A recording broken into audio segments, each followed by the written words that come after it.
Salut, je m'appelle Winter Joël. Je suis donc né en 1931 à Paris, de parents français. J'ai eu une enfance un petit peu chaotique parce que j'étais un enfant très chétif. J'étais toujours malade. Donc mes parents m'ont beaucoup gardé à la maison.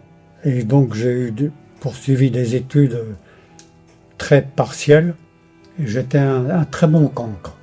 Dans les écoles où j'ai été, en général, ils ne voulaient pas me garder parce que j'étais pas un élément très intéressant.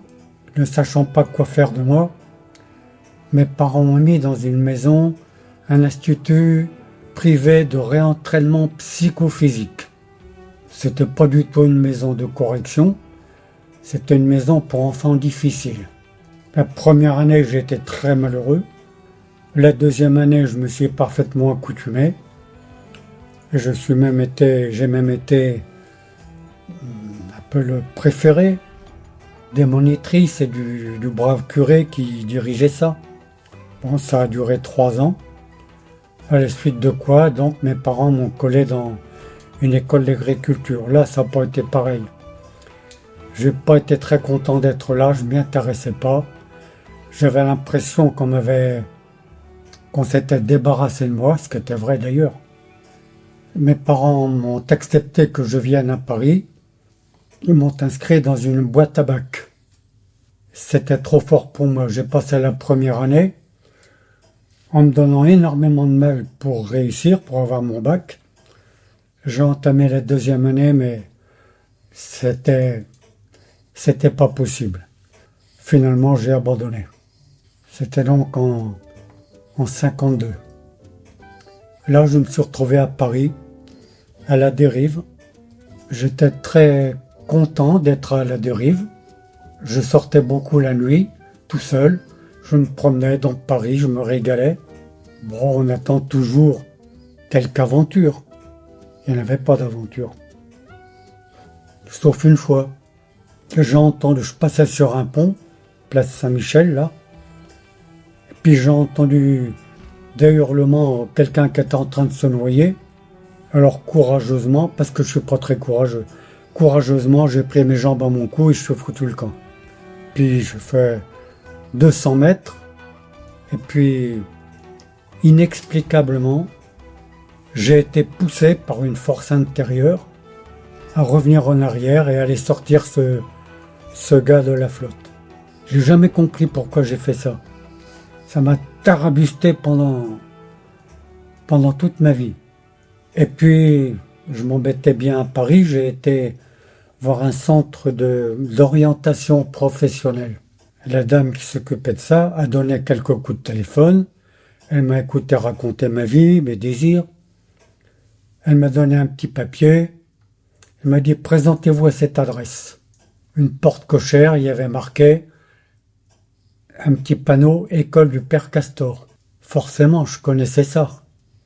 C'est une collection de livres pour enfants que beaucoup d'enfants de cette époque ont connu. C'est tout à fait très bien, très bien. Le monsieur Fauché, le Père Castor en question, avait vraiment à cœur de donner des belles histoires aux enfants, véridiques, d'élever leur cœur, d'élever leur sens de la beauté. Les albums étaient très bien. D'ailleurs, c'est là-dessus que ma mère m'a appris à lire. Donc, pour moi, le Père Castor, c'était le bon Dieu. Et je me retrouve face à lui, un homme qui respirait la bonté derrière sa moustache. Il m'a fait parler. Et au bout d'un moment, il m'a dit « Bon, je vous embauche ». Ça, j'y croyais pas, c'était merveilleux, incroyable. D'un seul coup, il y a un homme qui me fait confiance sans me connaître. Il m'a embauché pour apprendre les travaux pratiques aux enfants. Je suis resté quelques mois. Lui voulait me former, le Père Castor voulait me former pour être un de ses collaborateurs, pour intéresser les enfants, pour faire des reportages sur les enfants. Il faisait une collection qui s'appelle « Les enfants du monde ». Pendant quelques mois, ça a été très bien, mais J'avais un esprit un petit peu aventureux. Je m'ennuyais quand même un petit peu. Je rêvais de découvrir les pays tropicaux. Mes lectures quand j'étais gamin, c'était Tarzan, c'était le livre de la jungle. Je rêvais tout le temps de la jungle, des animaux, des gens qui habitaient ces pays-là. Et le diable de l'aventure m'a attrapé et je me suis engagé dans l'armée pour partir dans ces pays-là, dans les parachutistes. Un petit peu d'aventure. J'étais un peu surpris par moi-même quand même parce que j'ai donc dit que j'étais un peu trouillard. Je sautais en parachute, c'était loin, très loin. Ça m'aurait fait la trouille. Mais j'y étais quand même. Pourquoi?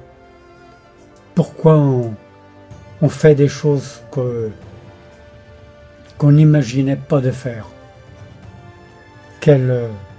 Qu'est-ce qui m'a poussé à vouloir sauter en parachute? À partir faire la guerre en Indochine, alors que la guerre, j'ai vécu la guerre de 40, ça nous avait un petit peu traumatisés, forcément. Ben voilà dans les parachutistes, j'étais bien content. Et puis, le moment est arrivé, on est parti pour l'Indochine. J'ai oublié de dire que mon frère s'était engagé en même temps que moi. Il était un peu plus âgé que moi. Nous voilà partis en avion. Un avion prêté par les Américains, un Globemaster. C'était une maison volante énorme. Mais il ne fallait pas que ce soit dit que ce sont les Américains qui nous convoyaient. On est donc parti en civil. On est arrivé en Indochine, à Toan, c'est une ville au bord de la mer. Nos avions se sont posés là, et pour moi, dans les secondes qui ont suivi mon débarquement, c'était l'émerveillement. Je voyais au loin la jungle qui bordait l'aérodrome. Puis sur cet aérodrome, il y avait deux créatures, deux Vietnamiennes, avec leurs longues robes, des pantalons flottants, le chapeau conique sur la tête. Et puis on nous a embarqués sur un bateau pour rejoindre Haiphong, un jour de mer. Mais là, ça n'a pas bien tourné parce que on a été empoisonnés sur le bateau. Très certainement un cadeau de l'ennemi, un cadeau des Viet Minh, qui nous a empoisonnés. Il y en a beaucoup d'entre nous qui ont été malades, dont moi. On est arrivé à Haiphong et là, on nous a mis dans un train pour rejoindre Hanoï. À Hanoï, personnellement, on m'a envoyé direct à l'hôpital. Je tenais plus debout. J'y suis resté, je crois, une quinzaine de jours environ. Je rongeais mon frein parce que de temps en temps, les copains venaient me voir et eux, ils partaient en OP. Et moi, j'étais comme un crétin, là, dans mon hôpital. Finalement, j'ai fini par rejoindre mon bataillon, mon unité. J'étais caporal-chef, chef de pièce au mortier de 81. Ça m'enchantait pas du tout.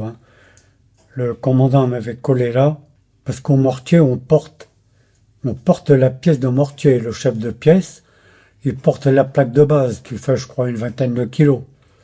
C'est pas très plaisant, mais enfin bon, c'était mon dû. Et voilà qu'on est parti à faire des petites opérations aux alentours d'Hanoï. On allait dans les rizières, on faisait connaissance avec le pays. Moi, j'étais heureux, j'étais très content. Je m'entendais très bien avec la population, j'aimais bien les rencontrer. On avait des Vietnamiens qui étaient avec nous dans notre bataillon. Et comme je m'entendais bien avec eux, on m'avait adjoint, tous mes garçons de ma pièce étaient des Vietnamiens, sauf un. J'étais très content avec eux et vice-versa.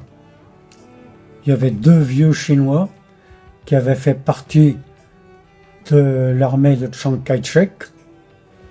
Ils s'étaient institués d'eux-mêmes mes gardes du corps. Ils étaient vraiment gentils et sympathiques. Ils parlaient pas bien français, mais on se débrouillait toujours. Ils veillaient sur moi. Et on a fait des opérations dans le Delta. Il n'y a pas eu trop de casse. On nous a un peu ménagés pour faire connaissance avec le pays. On a quand même fait des trucs un peu durs. Il y avait des calcaires, c'est-à-dire des pics rocheux dans la plaine. Les Viettes se réfugiaient souvent dans ces pics rocheux. Il y avait des grottes inexpugnables. Il fallait les déloger. Là, c'était risqué. Il y a eu un peu de casse. Et puis, au bout d'un certain temps, on nous a envoyés par avion vers le centre, au Laos. On nous a déposés à Ban Methuet, c'est au centre du Laos. On a dormi dans des petites guitounes de fortune. On était très bien accueillis par tous ces gens-là. Il y avait un éléphant qui faisait du transport. Il passait au milieu de nous. Ça nous étonnait un petit peu. Il y avait des belles laotiennes qui allaient se baigner un peu plus loin, dans un petit torrent. Elles étaient à moitié à poil, on était bien contents. Et puis, il y avait un petit garçon qui m'avait adopté. C'était adorable, il voulait toujours rester avec moi.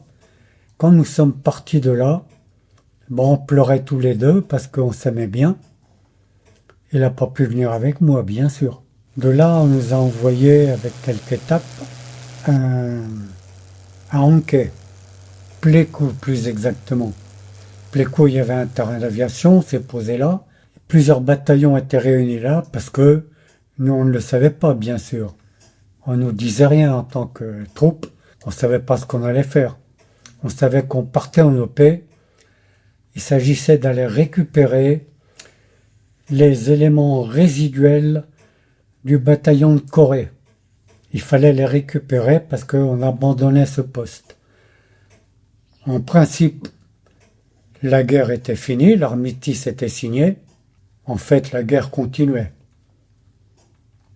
Moins violente, moins souvent, mais quand même. Là, ça a été cette opération d'Anké. Ça a été extrêmement dur. Surtout pour tous ceux qui sont restés, parce qu'il y a eu beaucoup de casses. Il y avait plusieurs régiments Viet qui s'étaient donné rendez-vous là, qui nous attendaient. C'était, je crois, peut-être à 90 ou 100 km, je ne me rappelle plus trop. Il fallait aller là-bas à pied. Et sur la route, on voyait qu'il y avait eu des combats terribles. Il y avait des rangées, des convois de véhicules qui avaient été bombardés, attaqués. Ça sentait la charogne, il y avait des morts partout. Les camions brûlaient encore. On n'était quand même pas très rassurés, il faut le dire. On était attaqués sans arrêt. Tout au long de la route pour aller à Anké. On a fini par arriver à Anké. Après bien de la casse aussi. Là, on a récupéré le résidu de ce régiment de Corée, bataillon de Corée, et on est reparti. Le retour a été extrêmement dur. On était parti en principe pour une semaine, une dizaine de jours. On est resté plus de 15 jours. On n'avait plus à boire, plus à manger. On en a bavé. Moi, je m'étais plaint pendant un moment que c'était pas assez dur, tout ce qu'on faisait. Là, j'étais un peu au bout de mes limites, comme beaucoup d'entre nous. On marchait de jour comme de nuit, au bord de l'épuisement. Il y en a parmi nous qui ne pouvaient plus suivre, qui tombaient. On ramenait ce qu'on pouvait, on ne pouvait pas tout ramener. Comme j'avais bu une eau dégueulasse, dans un trou de bombe où il y avait de l'eau, et j'étais malade très rapidement, dysenterie. Au bord de l'épuisement, la dysenterie, toutes les 10 minutes, on a des coliques épouvantables. Ceux qui sont passés par là savent ce que c'est épuisant. Mais j'ai eu beaucoup de chance dans mon malheur. Parce que si un certain nombre d'entre nous n'ont pas pu suivre et sont morts d'épuisement, de dysenterie, j'ai été pris en charge par nos porteurs. Nos porteurs, c'était des indigènes du pays, des Laotiens, des Radés, je crois.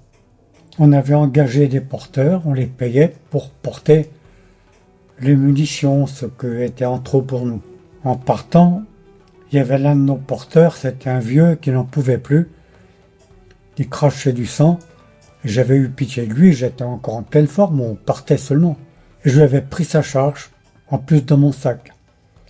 Et pendant une journée, pendant 24 heures, j'ai porté sa charge. C'était pas très malin de ma part, parce que je savais pas encore ce qui nous attendait. Au bout de la journée, je lui ai rendu sa charge, je lui ai repris des forces. Mais je m'étais fait des amis parmi ces gens-là. Et quand ils ont vu que moi-même, j'étais au bord de la mort, faut le dire, eh bien, ils m'ont pris en charge. Ils m'ont donné du riz, de leur ration, du riz gluant entouré dans des feuilles de bananier et des petits poissons secs. Ils m'ont donné à manger et du thé, ce qui m'a permis de tenir le coup, de pouvoir marcher, jusqu'à être pris en charge au retour. Je leur ai énormément de reconnaissance et je remercie le Seigneur, le ciel, de cette aide inespérée. Sans ça, je ne serais pas revenu. J'ai beaucoup d'émotions en y repensant. C'est vrai que cette retraite d'Anquet, là, vraiment on en a chié, hein. Vraiment, vraiment. Vraiment parce que déjà à l'aller, on avait subi de très nombreuses attaques. Les Viet étaient partout autour, dans la jungle. Nous, aux armes lourdes, je parle de ma pièce mortier, hein. On n'était pas dans la jungle.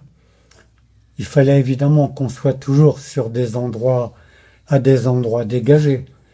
Les compagnies et la voltige veillaient sur nous, en principe.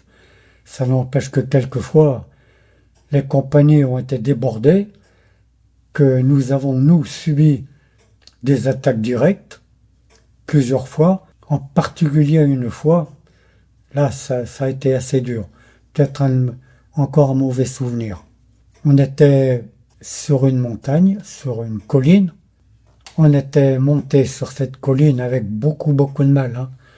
C'était le retour, on était déjà épuisés. Il fallait gravir cette colline sous le feu de l'ennemi, en portant nos charges personnelles. On a fini par arriver en haut, installer nos pièces mortiers et les autres pièces d'artillerie, hein, les 105 et compagnie, les mortiers de 60. Notre tir se dirigeait de là où on venait, dans la plaine, en bas de cette colline. On voyait les Viet qui arrivaient en colonne ininterrompue, comme des fourmis. C'était impressionnant de les voir arriver. Nous, on tirait dessus directement. Il n'y avait pas de réglage avec l'appareil de réglage du mortier. On tirait à vue. Ça faisait des ravages dans le rang. On tirait sans arrêter. Le mortier était très chaud. On tirait, il fallait vraiment attendre que chaque obus soit tiré, parce qu'on avait tendance à charger tellement vite qu'on risquait de recharger avant que l'obus soit parti. Il n'y a rien de plus dangereux, évidemment. On se fait péter la gueule. On tirait sans arrêt et on voyait le Viet en bas qui était dispersé par notre tir. C'était effrayant à voir. On a beau avoir le cœur bien accroché, on savait que si on les stoppait pas, ceux qui allaient nous tomber dessus, on pouvait pas avoir de pitié, hein. Et on n'en avait pas le temps. N'empêche que on a été débordés. On a vu ces colonnes de Viet qui montaient. On pouvait plus tirer, c'était trop près de nous. On tirait tous au fusil après, avec nos armes, les mitrailleuses, les fusils mitrailleurs. Ils ont quand même fini par arriver jusqu'à nous, au corps à corps. C'était assez... Bon, non, en vérité, c'était effrayant, mais on n'avait pas le temps d'avoir peur. Là, on est en plein dans l'action, on n'a pas de sentiments. On se défend, on défend sa vie sauvagement, vraiment. On n'a pas le temps de penser à quoi que ce soit. Et ils sont arrivés sur nous, baïonnette au canon. Les gars de ma pièce, les Vietnamiens,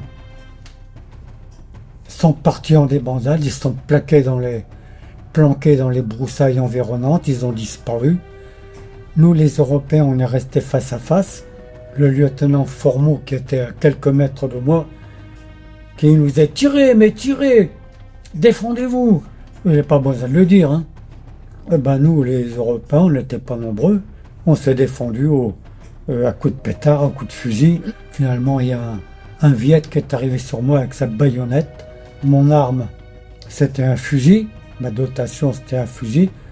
Mais j'avais aussi un pistolet, un revolver, que j'avais acheté au quartier chinois et que je portais toujours sur moi. C'était pas une arme réglementaire. On l'avait quand même, heureusement, pof. J'ai tiré sur ce gars qui m'assaillait. Coup de peau, je l'ai flingué en pleine tronche. Juste à temps, hein. Sans ça, il m'embrochait. Il est arrivé mort sur moi. Le bout de sa baïonnette m'a effleuré entre les côtes. Là, j'ai porté une petite cicatrice. Ça a été -5. Merci Seigneur. Ça, c'était la fin. Et puis là-dessus, il y a une compagnie de voltige qui est arrivée au même moment et qui les a repoussés, qui les a combattus, qui les a repoussés. Heureusement, il y avait mon frère parmi eux qui a eu le temps de me dire « ça va, tout va bien, ça va ». Hop, il a disparu, courir après les Viettes. Cette journée-là, on a campé là, sur place. On n'a pas dormi de la nuit parce que forcément, on a été quand même sous le feu ennemi. Ils étaient là autour. Jusqu'au matin. Au matin, on est reparti. On a marché longtemps. On est arrivé, je me rappelle de ça, un endroit, c'était la jungle, mais les arbres avaient été hachés par les combats, par les bombardements. Il y avait eu des avions qui étaient venus faire une descente, bombarder. Toute la végétation était en morceaux. C'était impressionnant. On marchait au milieu des trous de bombes, des cadavres, de la végétation en petits morceaux. Bon, on n'avait pas le temps de s'attendrir non plus. Hein. Il fallait marcher vite parce qu'on avait toujours les Viettes aux fesses.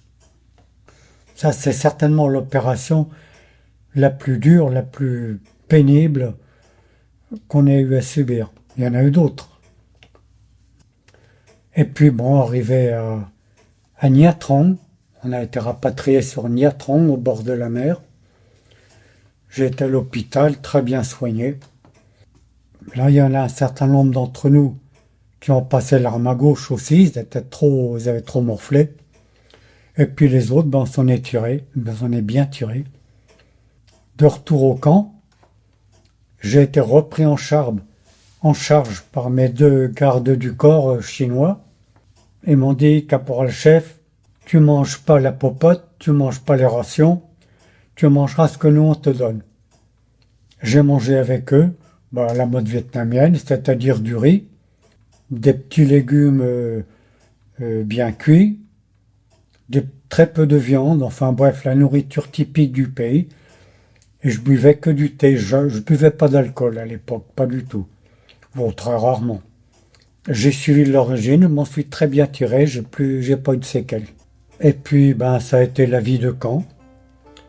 On faisait de temps en temps des petites opérations résiduelles, il y avait toujours un petit peu de guerre. Mais enfin, nous on faisait plus d'attaques, on faisait de la défense. C'était une vie rêvée, on allait beaucoup se baigner, on allait dans la mer là. Moi je nageais bien, j'allais faire de la pêche sous-marine avec mon frère. Bon, comme je m'emmerdais un peu en maintenance à l'arrière, j'ai accepté de faire nageur de combat avec mon copain Combe, Béo. Béo en vietnamien, ça veut dire gros.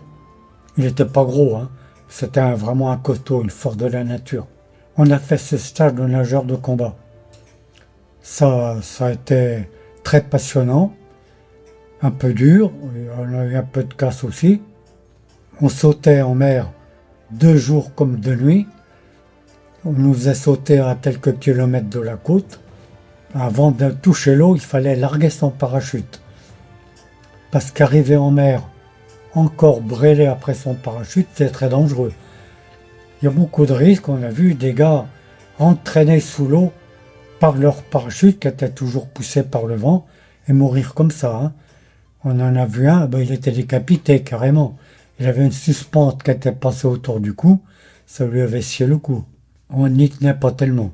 C'est pas évident parce que quand on est au-dessus de l'eau, qu'on n'a pas de repères, on ne se rend pas toujours bien compte. Si on est à 2 mètres, ou à 10 mètres, ou à 15 mètres, on lâche quand on peut. Quelquefois, on a eu des jolis chocs à l'arrivée. Une fois comme ça, je me suis largué trop tôt. C'était de nuit même. J'étais trop haut. Quand j'ai touché l'eau, ma bouée, qui était toujours un petit peu gonflée, a éclaté. Je me suis retrouvé à faire... C'était un peu long de remonter à la surface. C'était que des exercices, hein, mais ça rigolait pas quand même. Hein. Et puis une fois, encore un exercice, mais là on savait pas où trop on allait parce que on était encore dans une zone incertaine. On était un petit groupe, peut-être une dizaine, nageurs de combat, et il fallait qu'on rejoigne une rivière, un rail, le Songrai. Et là, descendre cette rivière à la nage pour repérer tous les campements ennemis tout le long de la rivière. On a sauté en parachute dans une grande clairière avec des herbes à éléphants. On voyait pas trop où on arrivait. Moi, je suis arrivé le cul sur un rocher ou un tronc d'arbre, le cul en plein dessus. Je suis tombé dans les vapes. C'est les copains qui sont venus me recueillir et qui m'ont emmené en un brancard de fortune jusqu'à l'Arroyo. Ils ont marché un bon moment. Là, je suis sorti des vapes. J'avais le dos complètement pété. Je suis sorti des vapes. Ils m'ont mis une petite bouée autour du cou et du torse et mis à l'eau. Alors là, c'était très bien. Hein, parce que comme j'étais soutenu par la bouée, je touchais pas le fond. J'avais plus mal au dos. Ça allait bien. Ça a duré, l'expédition a duré, je sais pas, peut-être 8 ou 10 jours. Il fallait pas se montrer, on nageait toujours la tête hors de l'eau, pas plus. On faisait étape de temps en temps, la nuit, où on a fait notre petite descente de rivière tranquille. On est arrivé au point de rendez-vous, on a récupéré un camion. Bon, puis là, c'était fini. De voir le Toubib qui m'a mis au repos quelque temps, interdiction de sauter en parachute pendant un certain temps. Voilà, et puis je suis toujours souffert du dos depuis. J'ai le dos quand même endommagé. Mais ça reste quand même un bon souvenir tout ça. Tiens, une fois j'ai un souvenir amusant. On nageait, on était largué en mer. Il fallait rejoindre la côte. Alors on nage à 10 ou 20 mètres les uns des autres. On se regarde de loin. On nage sur le dos avec les palmes sans faire de bruit. Puis à un moment, j'ai été soulevé de l'eau, hors de l'eau, par un intrus, un bestiau, un poisson en dessous là. Alors moi qui suis trouillard, là j'ai fait dans mon froc. Hein. Soulevé de l'eau, je ne sais pas ce que c'était très grand, parce que j'avais les bras écartés, je ne touchais pas les bords. Puis pop, ça m'a relâché dans l'eau, et il a fallu continuer. Je me suis fait engueuler par le moniteur, qui nous surveillait de loin. Il m'a dit, vous savez bien qu'il faut pas se montrer hors de l'eau, il faut nager en loose day, pas se montrer. Ben oui, mais j'y peux rien. Hein. Eh ben, vous êtes toujours vivant, bon alors, je vous vois plus maintenant. Hein. Bref, on a bien rigolé, enfin pas moi. On a fait une ou deux petites opérations de rien du tout. On avait le droit de se faire tirer dessus par les Viettes, mais la paix était signée, on pouvait pratiquement pas riposter. Et c'est là à Saigon que je fais connaissance de cette nénette qui s'appelait Nguyen Thilan. À Saigon, un jour, je me promenais en touriste avec mon appareil photo. Et puis, je croise une jolie fille qui marchait dans le même sens que moi. Elle était bien belle de derrière avec sa longue tunique, son pantalon noir. Bref, je ne l'ai pas abordée, j'étais un peu timide. Je la dépasse. 100 mètres plus loin, elle me redépasse. Et puis elle se laisse rattraper, gentiment, visiblement. Elle voulait se faire draguer. Bon, on a engagé la conversation. On a échangé quelques mots. Moi, j'étais fort intimidé. Et puis, elle me prend par le bras. Et puis, au bout d'un moment, elle me dit, c'est peut-être moyen de faire tigno. Tigno? Qu'est-ce que c'est un agneau? Agneau, c'est un bébé. Puis, elle ne me demande pas mon avis. On arrive à hauteur d'un hôtel. Elle me prend par la main. Elle m'emmène dans l'hôtel. Là, j'étais plus maître de la situation. Bon, j'étais pas mécontent d'ailleurs. Là, elle m'a appris beaucoup de choses. C'est devenu ma congaille, ma régulière. Et puis, elle m'a suivi de campement en campement. Puis là, c'était le paradis. J'avais jamais vu que ça en France. J'imaginais même pas. J'arrivais, elle me donnait la douche. Elle me lavait elle-même. Elle me mettait en kimono. J'allais sur le lit, elle faisait à manger sur un petit canoun là. Et puis elle me faisait manger avec la cuillère ou les baguettes. Elle me faisait manger, moi sur le lit comme un pacha. C'est incroyable. C'est incroyable. C'était très sympa. Mais alors, elle avait le feu au cul. Un appétit dévorant. Quand on a 20 ans, quand on est dans ces pays chauds, on n'a pas froid aux yeux. J'aurais pas donné ma place pour un empire. Mais elle m'épuisait un peu. Toute la nuit, il fallait remettre ça. Le matin, avant de partir au camp, au lever du jour, il fallait remettre ça, content ou pas. J'ai vécu des bons moments, elle m'a tout appris. À cause d'elle, plus d'une fois, je serais en retard au rassemblement. Combien de fois j'ai été consigné parce que j'étais en retard à cause d'elle. Bref, je vais pas pleurer. Ça a quand même été des très bons moments. Un jour, sous mon oreiller avec elle, je trouve un petit sac, des gris-gris. Je lui dis, qu'est-ce que c'est ça? Elle était intimidée, elle savait plus quoi dire. Je lui réponds, moi quand même, qu'est-ce que c'est? C'est pas du poison? Elle dit non, c'est moi, aimez-toi beaucoup. Moi, faire magie pour toi, aimez-moi toujours. C'était très touchant. J'étais vraiment ému. Une autre fois, c'était au camp. Je faisais la sieste sous ma moustiquaire dans une chambrée. Et puis, il y a un des Vietnamiens de mon groupe qui vient me trouver. Il me dit, Kaisep, il y a la femme pour toi. Il dit, où il y a la femme pour moi? Là, elle arrive. Hop, et puis il y a ma congaille qui arrive là, dans la chambre. Elle était son joli vêtement tout déchiré, couverte de sang. Elle était passée sous les barbelés pour venir me retrouver. J'étais très ému et très emmerdé. Parce que devant tous les gars qui se marraient, ils foutaient de moi. Et voir ma congaille qui venait me relancer là. Alors bon, je suis retourné avec elle jusqu'au camp, jusqu'à l'entrée du camp. Et je lui dis, maintenant c'est fini. C'est fini tous les deux. C'est moi, Hetzoy, fini pour toi. Elle est partie en pleurant, j'étais pas fier. J'étais très emmerdé, mais ça n'était plus possible. Sans compter qu'on devait repartir ailleurs. De toute manière, elle n'aurait pas pu suivre. Mais j'ai conscience de ne pas avoir fait une bonne action quand même. Je la regrette, mais c'était pas possible de faire autrement. Voilà, une belle aventure. C'est un doucher, ça a été une découverte de la vie et de la mort. Parce qu'on en a vu des copains arrêtés sur le terrain. Et on s'estime bien chanceux d'être arrivé ici entier. On a quand même vraiment quitté Sainte-Indochine tous autant que nous étions, hein.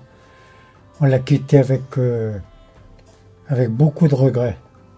On y a tous laissé beaucoup de nous-mêmes. La plupart d'entre nous, on a beaucoup aimé ce pays. Le pays, les habitants, on en a fait partie, on s'est battu pour ce pays, avec ce pays. Oui, on ne s'est pas battu contre les Vietnamiens.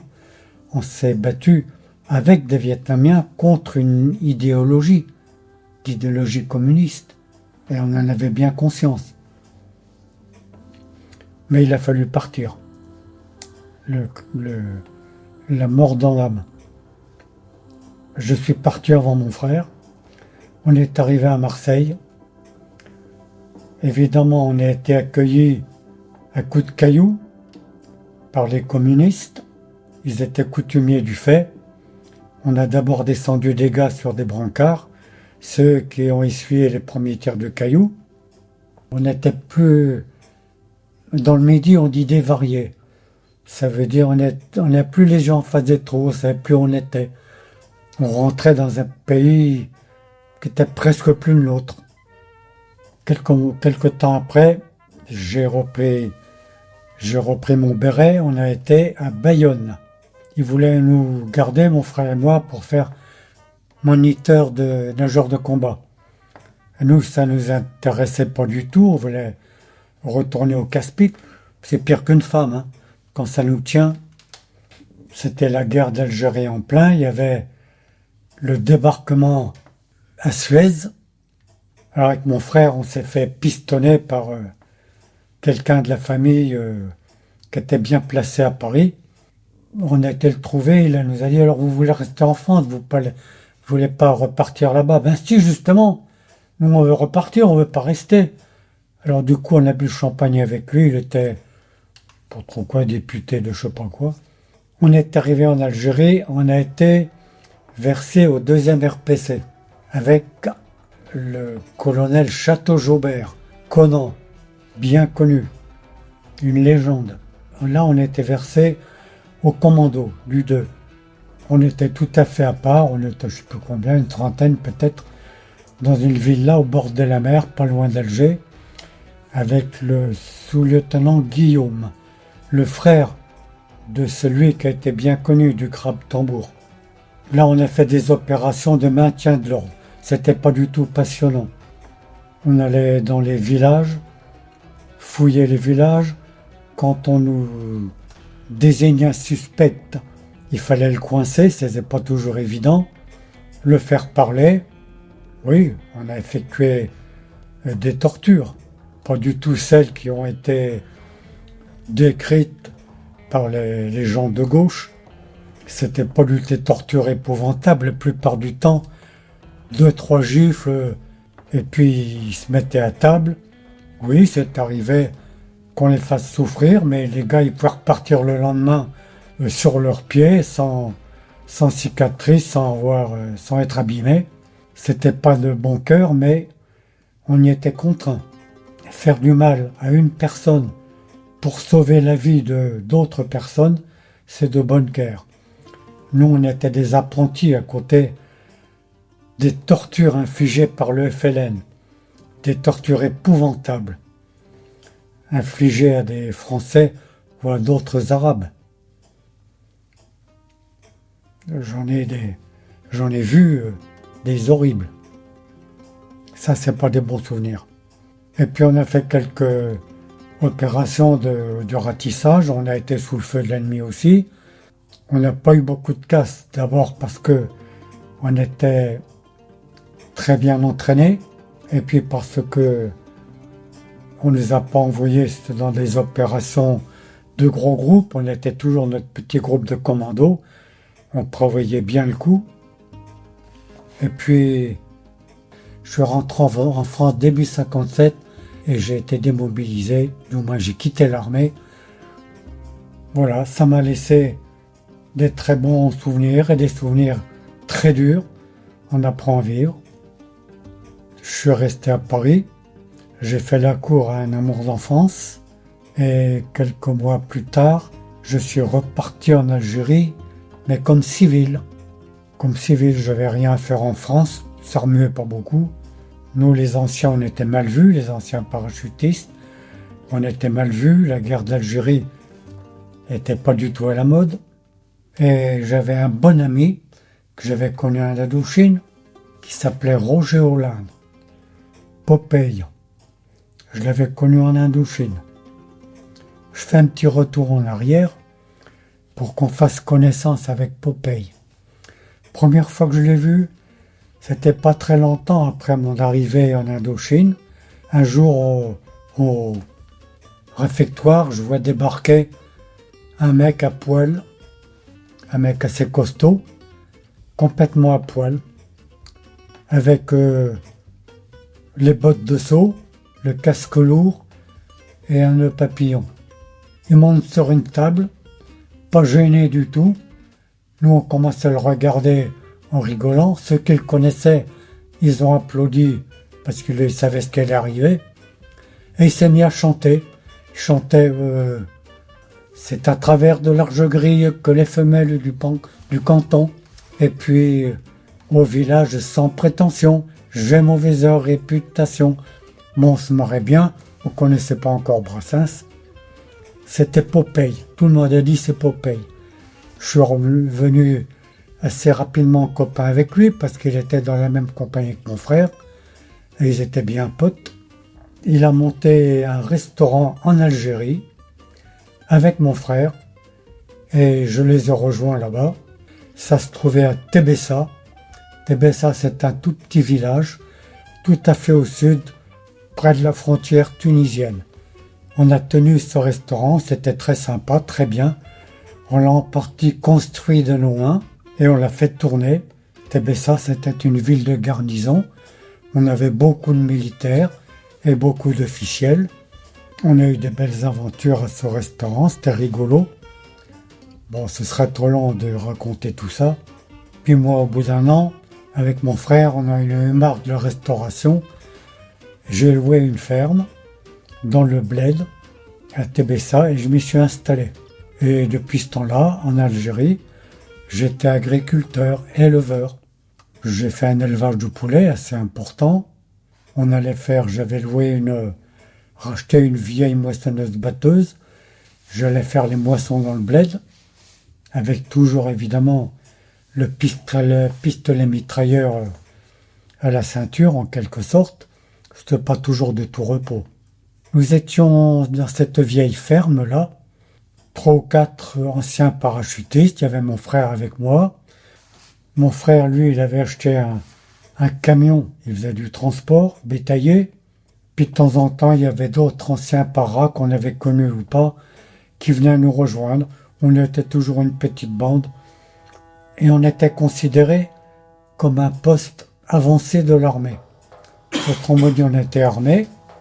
Il y avait un poste de l'armée qui était à 700 ou 800 mètres de là. On a été plusieurs fois attaqué par les Viettes, je suis encore en Indochine, par le FLN, les paysans des alentours avec lesquels on s'entendait très bien venaient se réfugier chez nous quand il y avait une attaque, parce qu'ils rançonnaient la population. Ça s'est toujours bien passé. On a repoussé les attaques vigoureusement. Quelquefois, ça a été le poste de l'armée qui est venu à la rescousse. Bref, on s'en est bien tiré. Et puis, forcément, on faisait partie d'une organisation qui s'appelait l'OAS. C'était incontournable en Algérie. Ça veut dire Organisation Armée Secrète. Algérie française, c'était le cri de ralliement. Algérie française, pom, pom, pom, pom, pom, le klaxon. On faisait partie de l'Algérie française, dont notre copain Popeye, Roger Hollande, était le dirigeant, une pièce maîtresse pour le Constantinois. Mon frère était beaucoup impliqué là-dedans, moi beaucoup moins. Pourquoi ? Eh bien parce que ma fiancée était venue me rejoindre. On s'était mariés à Tébessa. j'avais déjà un enfant, et je m'occupais beaucoup plus sérieusement de mon élevage, de l'agriculture, fallait faire vivre ma petite famille, que des actions de l'OS. J'étais tout à fait sympathisant, bien sûr, sympathisant et aidant. On faisait de la propagande pour l'OS. Personnellement, j'étais chargé de cacher l'armement, de cacher l'infirmerie, de recevoir des passagers de l'OS qui se planquaient, mais je n'étais pas actif. Autrement dit, je n'allais pas faire des opérations avec l'OS. On faisait partie aussi forcément des UT. UT sont les unités territoriales. On était un petit peu militaire quand même, réquisitionnés en tant que civil pour faire des gardes, un jour de temps en temps, par semaine par exemple, pour faire des gardes ou des petites opérations très légères. La situation en Algérie est devenue de plus en plus tendue. Personnellement, j'ai été un des rares Européens à être pris à partie à Tébessa, parce que Tébessa, c'était une base arrière de l'ennemi, du FLN.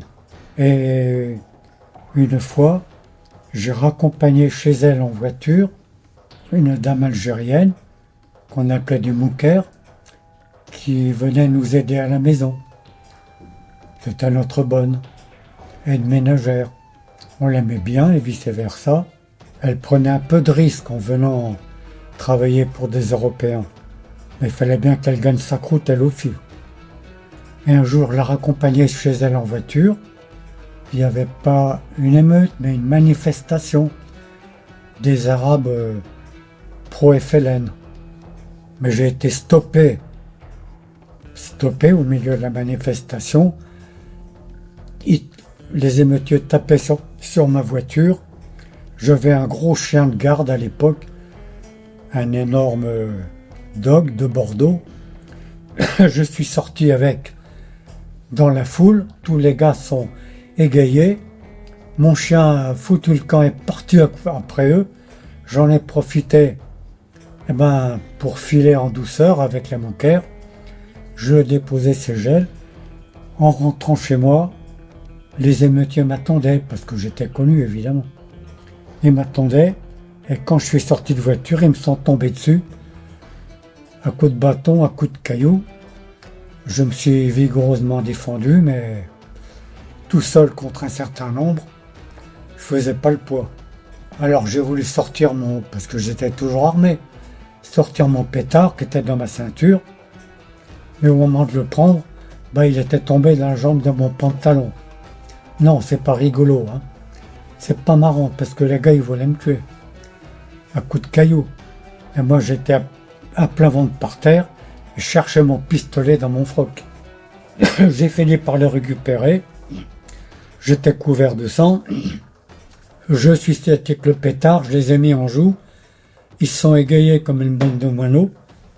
J'ai pas voulu tirer parce que ça aurait été trop loin. Et puis je voulais pas répandre de sang de moi-même. Ils sont foutus le camp à ce moment-là. L'armée qui était cantonnée pas loin est venue à la rescousse. Je suis rentré chez moi. Ça s'est bien passé. Mais comme on vivait quand même au milieu de la population, je traversais tous les jours, je faisais 1 kilomètre, 1,5 kilomètre pour aller à mon exploitation agricole. Ma femme restait toute seule. Elle était institutrice. Elle leur faisait la classe aux petites filles. L'école était toute proche. L'armée n'était pas loin, donc ça se passait assez bien. Chez moi, j'avais la paix. On n'a jamais eu d'embêtement à notre appartement, qui était en bordure de la ville. Par contre, à la ferme, oui, on était attaqué plusieurs fois de nuit. On était en bon terme avec la population en général. On n'était pas très prudent parce que quoi que ce soit en bordure de la ferme, pas loin du village, on pouvait se faire couper les couilles comme rien. C'est pas arrivé, ils ont été très gentils, la preuve que une partie de la population aimait les Français. Contrairement à une propagande gauchiste qui disent que on massacrait les gens, qu'on n'était pas aimé. L'indépendance est arrivée, ma femme est repartie en France, elle ne pouvait plus rester avec mon frère. Ils sont partis sur un petit bateau, et moi je suis resté là pour liquider notre affaire. Il fallait que je planque tout l'armement, tout ce que l'OS avait accumulé. Je restais seul à la ferme, avec mon ami Pierre Rossi. J'en ai jamais parlé, mais il était avec nous en Indochine. À la ferme, il avait monté lui-même une affaire de transport avec un juif de Tébessa. Dans un de ces camions, j'ai chargé tout l'armement qui restait et je suis parti à Beaune, qui était la grande ville la plus proche. À Beaune, on avait trouvé une maison abandonnée parce que tous les Français fuyaient, c'était la débandade. Il y avait eu des massacres, des vrais massacres de Français, partout en Algérie. Rien qu'Alger, je crois, il y avait eu 2000 Français qui avaient été massacrés. L'armée française était encore présente, mais il y avait ordre de Gaulle de ne pas intervenir, de rester dans ses casernements. Un massacre a eu lieu devant l'armée française qui était encasernée à Beaune, à Alger, sous les ordres du général Katz, qui s'est suicidé par la suite, tellement les choses avaient été affreuses. Les gens se faisaient égorger devant la caserne, les femmes égorgées, les enfants égorgés devant la caserne. Les militaires étaient l'arme au pied, ils ne pouvaient pas intervenir, interdiction d'intervenir. C'était horrible. Il fallait qu'on planque tout l'armement qu'on avait rapporté. Tout l'armement était stocké là dans une cave d'une villa qu'on avait récupérée, qui était abandonnée. Mais c'était pas fini de camoufler. Il fallait faire de la maçonnerie. Et ça durait. Et puis un jour, je reviens. L'appartement avait été fouillé. Heureusement, j'avais planqué un petit peu quelques pétards que j'avais planqués qui n'ont pas été retrouvés. Si je voyais qu'il y avait des choufs, autrement dit, des Arabes qui étaient un peu plus loin, qui surveillaient, je rentrais pas. J'allais ailleurs. J'ai atterri chez un ami qui avait un petit voilier sur le port de Beaune. Donc il m'a dit, tu vas venir au port sur le bateau, ils ne viendront pas te chercher là.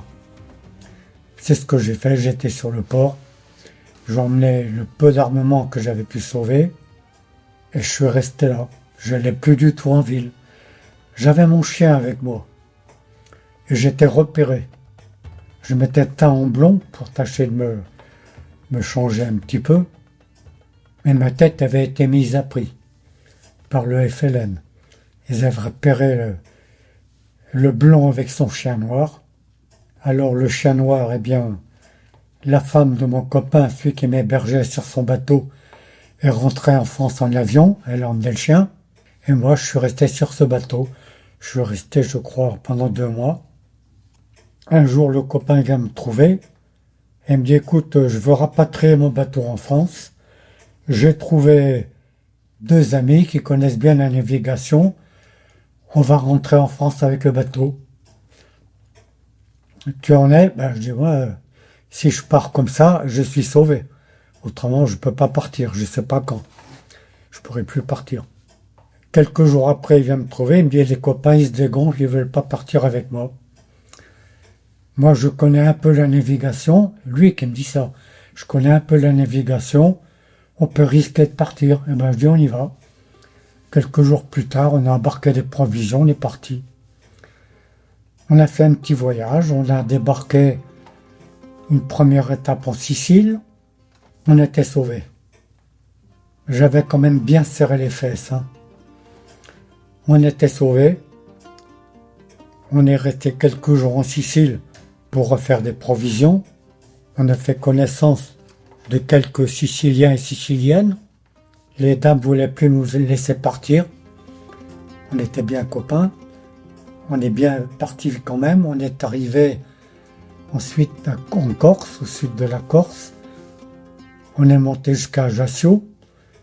Mais il y avait une tempête, on ne pouvait plus partir. On est resté là quelques jours. Après ça, c'est le copain qui ne voulait plus partir. Parce qu'il avait fait connaissance d'une demoiselle. Et moi, je disais, je veux absolument partir.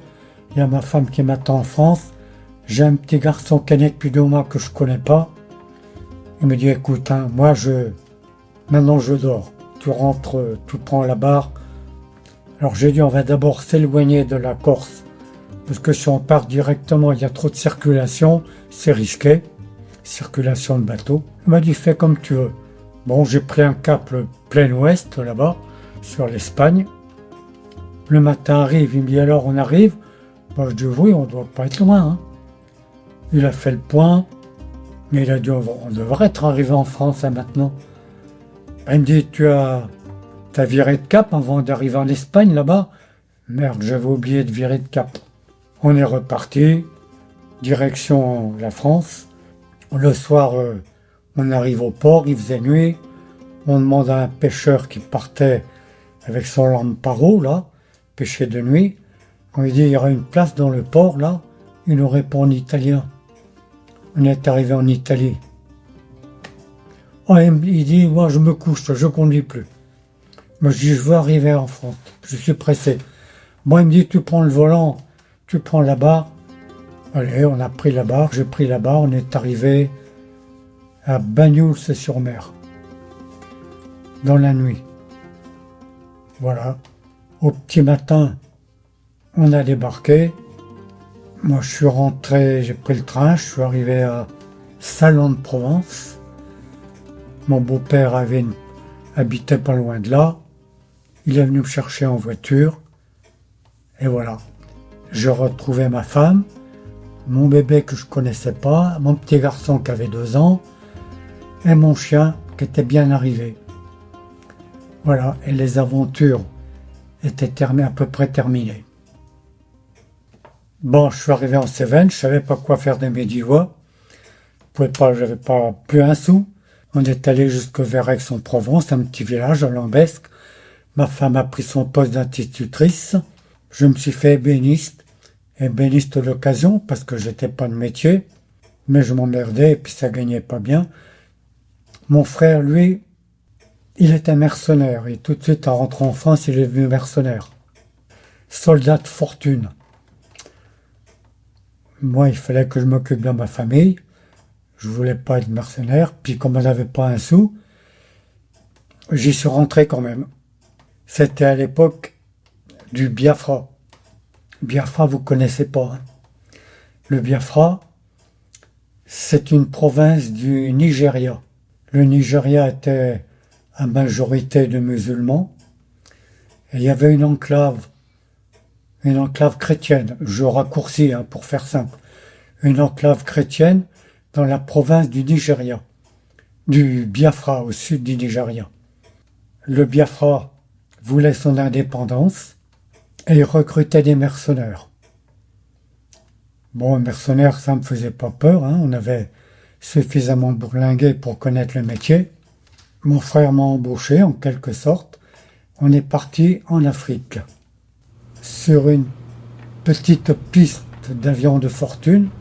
L'avion nous a débarqué, il n'a pas arrêté le moteur, il est reparti aussitôt, parce que c'était risqué, on pouvait être bombardé. Le Biafra était petitement aidé par la France. Je dis petitement parce qu'il fallait pas que ça se sache officiellement sur le plan international. Le Nigeria était aidé par les Chinois, par les Russes, les communistes autrement dit. Ils avaient une puissance de feu épouvantable. Nous, au Biafra, on n'avait que dalle. Des vieux fusils français, un armement démodé. Nous étions chargés d'apprendre aux Biafrais à se battre, leur apprendre la guérilla. Ça se tombait bien, on connaissait la question. On avait, comme je l'ai dit, très peu de moyens. Je ne parlais pas anglais, ils parlaient au Nigeria, ils parlaient anglais, c'était une ancienne colonie anglaise. On m'avait adjoint un adjoint biafrais, un noir, qui était extrêmement sympathique, qui avait fait de très bonnes études, il était ingénieur en électronique, je crois. Il était très sympathique, on est tout de suite rentré plus qu'en sympathie, en forte amitié. Je pouvais parler avec lui un petit peu anglais, il traduisait ce que je voulais dire à notre groupe, à la troupe en quelque sorte. Notre groupe de mercenaires a été scindé en 3 groupes, je dirais, qui étaient chacun responsable d'une petite région. Moi j'avais un groupe qui était un peu plus au nord, je ne sais plus comment s'appelait le tout petit bled où j'étais, avec mon ami. Il s'appelait Egboué, John Egboué. Mon cher ami John Egboué. On apprenait la guérilla à un petit groupe. C'était un peu ridicule. On devait leur apprendre le maniement d'armes, mais ils n'avaient pas d'armes. Ils avaient des fusils en bois. Moi, j'étais armé. Je tirais au pistolet sur une cible devant eux pour leur montrer ce que c'est qu'une arme à feu. De temps en temps, je faisais tirer l'un d'eux avec le pétard pour leur apprendre petit à petit. On leur apprenait à obéir au doigt et à l'œil. On montait des embuscades fictives dans d'autres villages plus loin, des tout petits villages qui étaient sous la coupe des Nigériens. Les Nigériens étaient là, nous on se planquait, ils ne nous voyaient pas. Je leur montrais comment on monte une embuscade.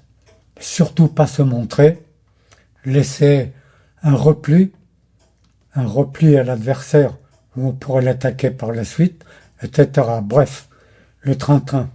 Surtout leur apprendre à obéir au doigt et à l'œil, ne pas donner un coup de feu, pas d'action individuelle, toujours travailler en groupe sous les ordres. Bon, et ça marchait comme ça. On était dans un tout petit camp à l'abri des arbres. L'ennemi ne pouvait pas nous repérer. Et ce séjour n'a pas été très intéressant pour nous. Je dis intéressant dans le plan patriotique et guerrier. Parce qu'on ne pouvait pas attaquer l'ennemi. On n'était pas armé pour ça. Au bout de pas très longtemps, un mois, je crois, un truc comme ça, on a bien compris que notre présence ne servait à rien. On a décidé de se tirer. Très rapidement après, le Biafra a été repris par le Nigeria. On avait bien fait de se barrer. On n'est pas rentré directement en France.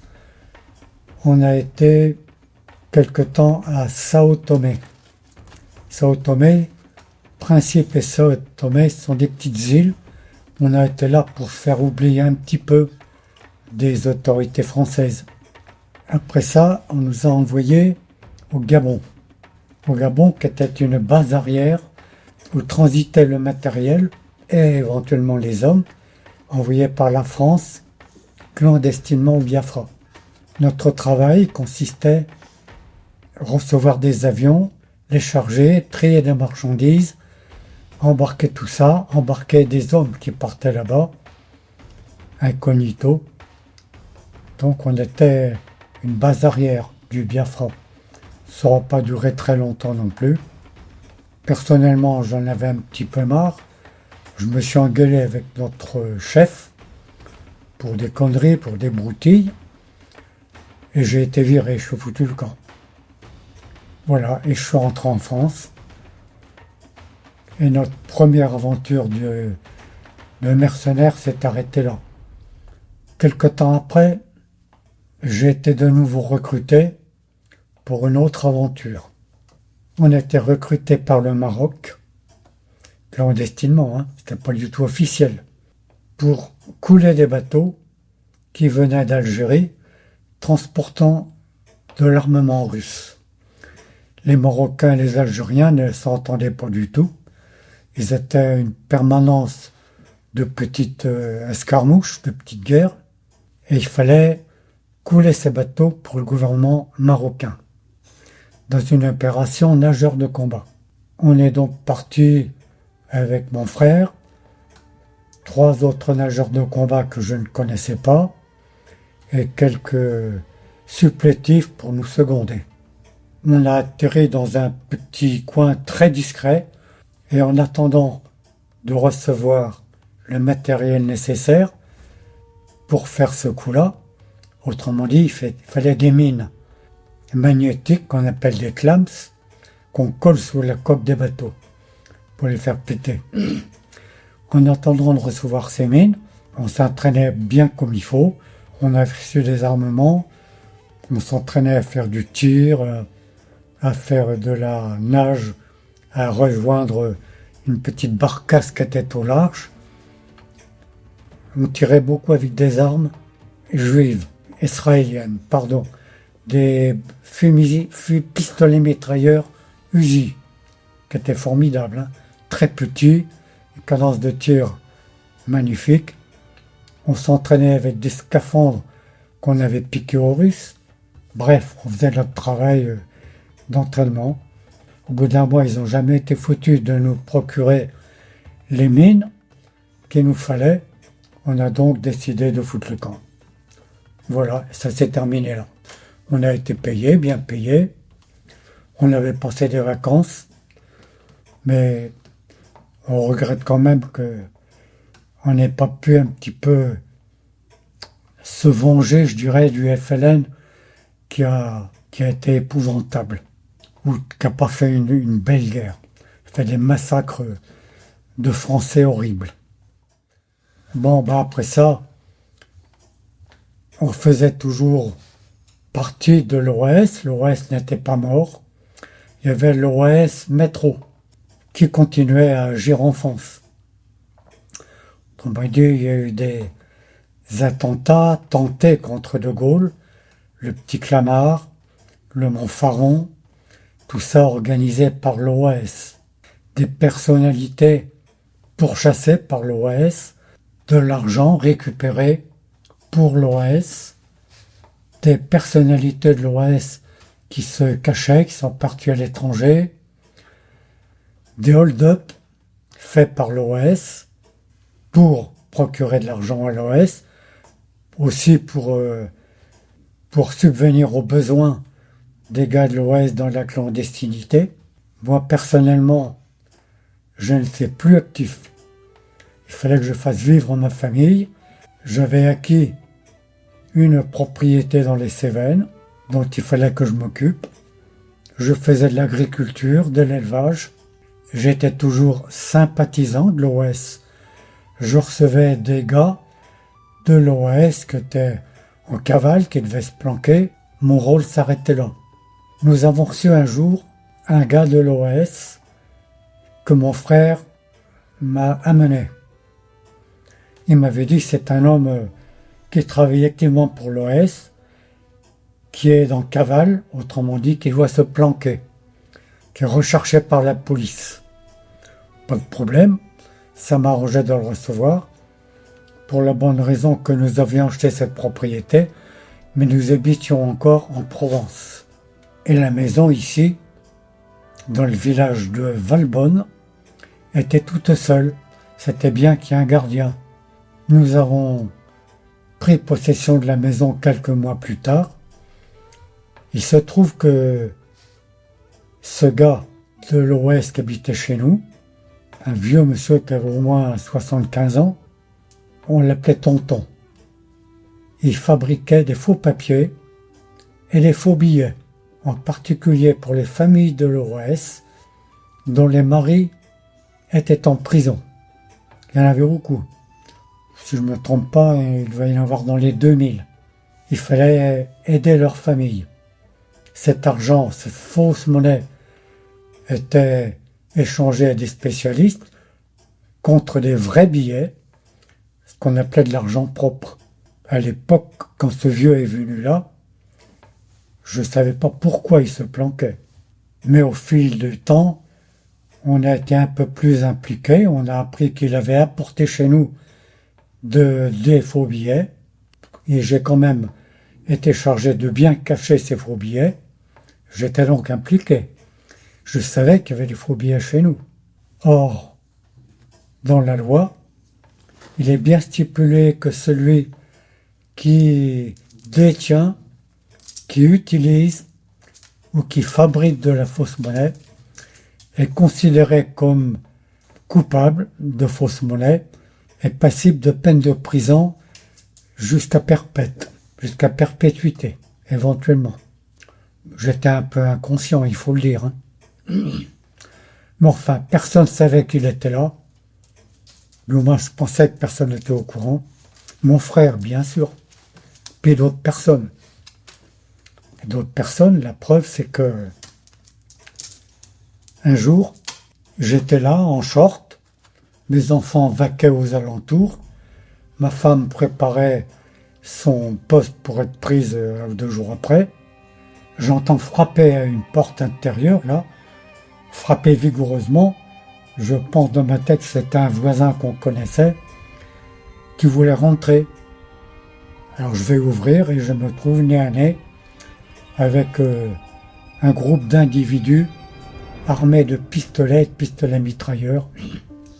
J'ai levé les mains bien haut. Qu'est-ce que je pouvais faire d'autre, hein? Je ne savais pas du tout qui c'était. Je pensais que c'était suite à l'OS. Je ne sais pas qui étaient ces individus. Tout de suite, ils m'ont dit, on est de la police et on sait qu'il y a des faux monnayeurs, on sait qu'il y a des gens, des groupes armés qui se planquent ici, on vient vous arrêter. Là, je suis tombé des nues, la police a fouillé partout, m'a demandé où était caché l'armement. Moi, je ne savais pas qu'il y avait de l'armement, il n'y en avait pas d'ailleurs. Où étaient les faux billets? Ils les ont trouvés, puisque on avait posé la valise n'importe où. Ils étaient bien contents. On a été embarqués par la police en voiture. Le vieux, moi-même, ma femme et mes enfants et le chien qu'on ne voulait pas laisser tout seul. On a été embarqués à Montpellier, emmenés au poste de police. Dans la voiture, j'étais resté 1 minute seul avec le vieux parce que les policiers qui nous conduisaient s'étaient arrêtés pour pisser. Et le vieux m'avait dit, vous dites rien, je prends tout sur moi, vous savez rien. Donc quand la police nous a interrogés, on lui a dit, nous on sait rien. Vous saviez qu'il y avait des faux billets? Non, on savait pas. Vous saviez qui était ce vieux? Non, on savait pas. Pourquoi il était chez vous? Parce que c'est des gens de l'OS dont je faisais partie. Je pouvais pas m'en cacher. Et je voulais pas m'en cacher d'ailleurs. Qui m'ont demandé, qui se planquent chez nous. C'est tout ce qu'on sait. Le lendemain, ma femme a été relâchée avec les enfants. Puis moi-même, j'ai été mis en cellule pendant 1 semaine. On était bien gardés parce qu'ils étaient persuadés que l'OS, que j'étais quelqu'un d'important de l'OS et que l'OS allait faire quelque chose pour nous délivrer. On est embarqués en train. À chaque gare, un régiment de CRS gardait la gare. Arrivé à Paris, nous avons été envoyés directement chez le juge à la conciergerie à Paris. Interrogatoire, et puis direction la prison. Première fois que j'allais en prison, hein. Je dois dire que c'était pas très joyeux. J'aurais préféré me trouver face à un ennemi bien armé, mais en prison, je pensais surtout à ma femme, à mes enfants, à notre avenir. D'un seul coup, tout s'arrêtait. On apprend des situations nouvelles, il faut y faire face. Une cellule de 3,50 m sur 3 mètres, avec des gars que je connais pas du tout. On est 5 ou 6. Une petite cellule, juste un petit fenestron au ras du plafond. Dans un coin de la cellule, il y a une cuvette de cabinet. De chaque côté, 2 chalets, 4 places, on est 6. Bon, je suis effondré, c'est vrai. mais je vais rester là 6 mois à apprendre des choses nouvelles, apprendre à vivre avec un soi-même qu'on n'imagine pas, avec pas d'avenir, un avenir bouché, très dur à vivre mais très positif. Beaucoup de gens devraient le tâter. Ça leur apprendrait à vivre. Puis un jour, mon gardien vient me trouver. Elle me dit, allez, vous faites votre pactage, vous sortez. Bon, je lui dis, vous rigolez pas, chef. On les appelait chef, hein, les gardiens. Rigolez pas, chef, vous savez bien que je suis pas prêt de sortir. Hein. Allez, allez, tout de suite, vous sortez. C'était vrai. Un quart d'heure après, je me retrouvais devant la porte de la prison, rue de la Santé, avec ma petite valise. J'y croyais pas encore. J'étais complètement abruti. Et je suis rentré chez moi, mes parents habitaient pas loin de là. Et quand j'ai sonné, j'ai entendu ma mère qui disait « C'est Joël ». Et voilà, c'était Joël. J'étais plus prisonnier. Je suis rentré chez moi, où j'ai retrouvé ma chère femme. J'avais découvert en prison combien je tenais à elle. Et je remportais dans mes bagages un escargot. Oui, un escargot. C'est pas une blague. Parce que un jour en prison, au menu il y avait de la salade et dans ma salade, je trouve un petit escargot qui était gros comme un petit pois. Il m'a fait de la peine, j'aime bien les animaux. Je lui ai fait prendre une douche et je l'ai gardé avec moi. Je lui avais fait une petite maison dans un pot de yaourt et il dormait là. Et puis tous les jours, je le sortais. Je lui donnais à manger un peu de salade ou différents trucs que mangent ces bestioles-là. C'était pas anodin, ce petit escargot. C'est rien, ça pèse 1 gramme, 2-3 grammes. Mais c'est difficile d'imaginer l'importance qu'il a revêtue pour nous les prisonniers. On avait vraiment autre chose à penser, à regarder, à s'occuper que nous-mêmes, que notre malheur, que les gardiens. On avait une petite bestiole qu'on devait protéger, nourrir. C'était notre enfant à tous. Même le gardien. Tous les gardiens de prison ne sont pas des salauds. Hein.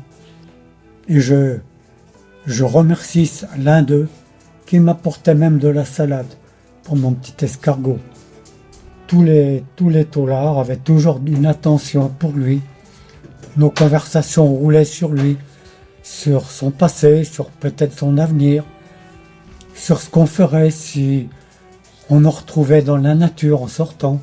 Bref, c'était une petite fenêtre sur l'extérieur. Il a tellement été important pour nous qu'il a laissé une trace. J'écrivais un peu ce qui m'arrivait dans la cellule sur un petit carnet. Et j'avais écrit ce qui arrivait à notre escargot.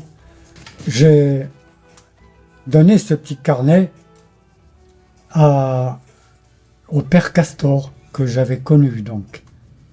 Et le père Castor en a fait un petit album pour les enfants. Je présente ce petit album parce que mes enfants l'ont beaucoup aimé, et pas que mes enfants. Voilà, le journal d'un escargot. Eh ben, finalement, c'était une belle aventure, pour lui aussi, puisqu'il a retrouvé la liberté. Et puis, moi, j'étais bien content de retrouver toute ma famille à Valbonne, et puis maintenant, on vit bien peinardement à Valbonne. J'ai fait de l'agriculture. J'ai eu un élevage de vaches, une vingtaine de vaches, des poulets, des brebis. Bref, on vit comme tout bon agriculteur qui se respecte. Je me suis esquinté les mains, je me suis esquinté les pieds, je me suis esquinté un œil. Non, j'ai pas pris un coup de fusil. Et j'ai pas non pris un boulet de canon quand j'étais pirate, comme je le raconte aux enfants. Ça les fait bien rigoler. Non, c'est une blessure au travail. En passant une débroussailleuse, il y a un caillou qui a volé que j'ai pris en pleine tronche. C'est pas bien grave, ça m'a pas empêché de vivre joyeusement. Et de beaucoup amuser les enfants, parce que dans la rue, ils disent « Maman, regarde un pirate !» Alors une fois dans leur vie, ils peuvent bavarder avec un pirate. Et ça me fait bien plaisir.